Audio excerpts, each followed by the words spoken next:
Hey, good morning, guys. Welcome back to the shop here at the Oldbarn Homestead. My name is Gary, and it is, let's see, what is this? Wednesday morning, and just kind of getting out here, getting going. It's probably around 7 now. I've been doing stuff on the computer here this morning. But anyway, I'm going to look around. Okay, looks like we've gotten rid of all of the slackers on the channel. People that are just really quick to, man, I'm out of here. People love to say that kind of stuff, you know, like they think that's going to be some kind of threat to me to cause me to change the way I make content. I realized that the video a couple of days ago on the thief and, you know, might have been marginal, might have been questionable. But if you've been watching for a while, you knew good and well when you saw the title of that video that nobody stole anything. I've already done a video just like that one when I sold the planer. But I realize there's lots of new subscribers and people joining all the time, don't really know what all this is about. And, you know, and there's also a lot of people, you're probably watching this video right now. I'm talking to you, Mr. Marginal Viewer, that you don't even really know if you like this channel. You just kind of click on it. Most of what I do you don't really like. You don't really like me, and that's okay. I'm good with that.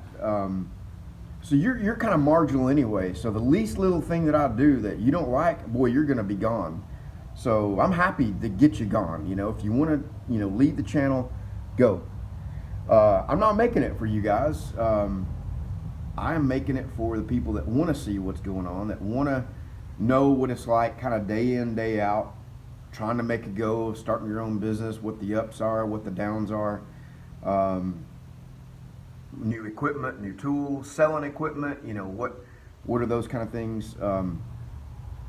Anyway, so speaking of new equipment, I've been thinking about for a while getting either a tapping head for the mill or possibly one of those articulating tapping arms, and I'm going to show you a couple of links. I'm really leaning more toward the tapping arm, and Adam over at Four Fields Furniture gave me a request for a quote on some 1.5 inch square coupons, basically cut on the table with a 3/8 inch drilled and tapped hole in the center to use in the furniture that he makes, and you know, go on the bottom of the legs to put the adjustable feet on. So you know, it's I mean, I want to be able to do that and do it at a reasonable price. And manually drilling and tapping those holes like that, it's just, I mean, it's pretty labor intensive. So the thing about the tapping head on the mill works well, but you're really, you know, you're really kind of forced into jogging the table around, making sure it's perfectly centered over it, you know, because you don't want to break a tap and catch it off guard. Where that articulating arm, you can just kind of move it over, kind of generally get it started, and it'll keep the arm perpendicular, or I guess, yeah, perpendicular to the work. But also let it move so that it will center itself and go in the hole without binding up the tap or anything like that.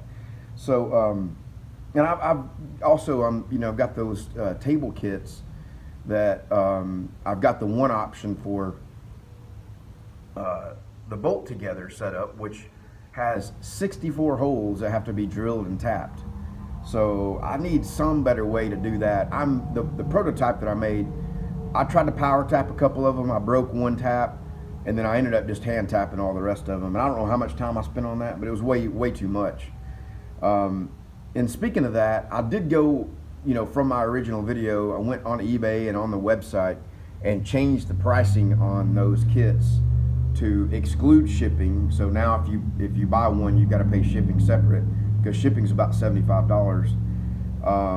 And I think, you know, I can do pretty well at that. I also changed the price on the bolt together. I added $200 to that because it's just a lot to it. I mean, all the bolts, but mostly it's just the labor of drilling and tapping.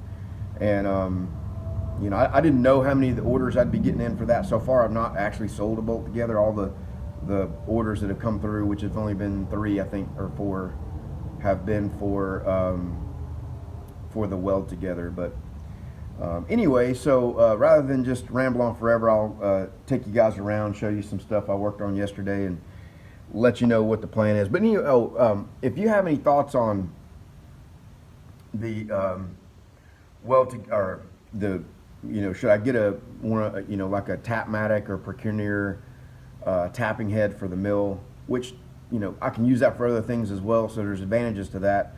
Or I'll put a link to this eBay arm that Eco Mouse actually sent me, that I'm looking at as well. So, and then there's the whole thing of, can I tap a hole that's been cut on the plasma table? And probably not. I'm probably going to have to undercut the hole in the plasma table, and then, for a 3/8 16, run a 5/16, which is the tap drill size. Run that through there real quick, and then tap it. So to make the hole correct, or possibly ream it, with a 5/16 reamer. But anyway, I'll stop rambling and kind of show you guys some stuff that I worked on yesterday. So Gregory and John and a person on eBay, I don't know the name, got 3 flags cut prep. Well, you saw them from the other day, a couple days ago when I did the cutting, and then I went ahead and cut a couple of these as well. I've kind of loosened up the bend. Some of the ones that we did before, I really had a lot of significant bend in it, and that doesn't serve it very well to be able to ship it, especially the larger ones. So a little less bend. I mean, they probably look a little better when they have a more severe bend in them, but I think it'll be okay like it is. So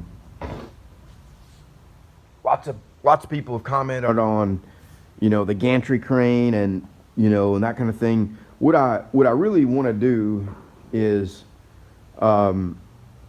people pointed out that if I moved the plasma table right there so that I got a straight shot of backing my truck in and unloading, yes, that is true. The reason all this woodworking stuff is generally over here, and set up like it is because the dust collection is right out there. And I really didn't want to have to come all the way over with dust collection. But and now that I'm all set up and running, I really don't want to take a day or a half a day and start moving all this stuff around, although it is a very, very good suggestion. The other suggestion is from, let's see, a couple people mentioned it. I know Brian Block mentioned it about having a jib crane that would be mounted over here and then come up and over all the way over the table, so that as I back in here, I can just unload, hoist it up, and then move it over and drop down on the table. So we'll see how it goes. If I continue to get jobs with big plate and all that, I'll probably do something like that. After I cut those flags out, I got the next job and working on the nesting. It's getting there. It's coming along. So this is, I was able to get two full sets for the tables out of one sheet. And then these are some washers that get mounted, kind of some custom oversized thick washers. It doesn't need that. It's just an effect thing. And then there they are all cut out. So I got a couple, actually both of those, I need to ship here today. And so what I'm doing for now, when I'm working the table with anything other than just the thin sheet metal, like the 18 and 16 gauge, I can handle that by hand, no problem. But this is kind of the setup I ended up with. Just move my tables over there down a little bit and got this in here where I can unload and load these bigger sheets, and the 3/16 stuff on top, easy to pick up and move over. It doesn't take that long, and a lot less hassle than what I was doing before. But Anyway, guys, I've got one more thing I'll show you. Now, some of you may know that on Monday nights I am in a jewelry making class, and it's a club I belong to, and you know, we do a lot of gay right stuff, and we make a lot of, you know, really cool jewelry. And then this is something that I'm working on. You know, we started getting into stained glass, and anyway, I'm only kidding about that, all that, of course. But I cut this outer ring out on the table. I'll show you this. This was a piece of aluminum band that was on it, and it was coming apart. And you can see right there that was all sagged and warping, and they had this hanging outside, and I think just the Texas sun caused this thin aluminum to sag, and it was soldered together at a joint here, and then it was soldered and connected on these little ribs that come in. But I just cut 3 rings out on the table and then sandwiched them in there together. I mean, I know it's not perfect. Honestly, the person that got this is a local friend of mine that when I first moved down here, I was staying in a hotel, and her and, you know, this is an older lady, her and a couple of other ladies that worked there, they really, you know, took good care of me, made sure I had things I needed. And so she brought this over and had bought this at a flea market a long time ago, and I don't know, I guess it's got some sentimental value to her. But anyway, I knocked that repair out, and I think that'll work well. I'm just going to put a single hook up here to hang it by, and then that'll be done. She can paint it or whatever. Yep.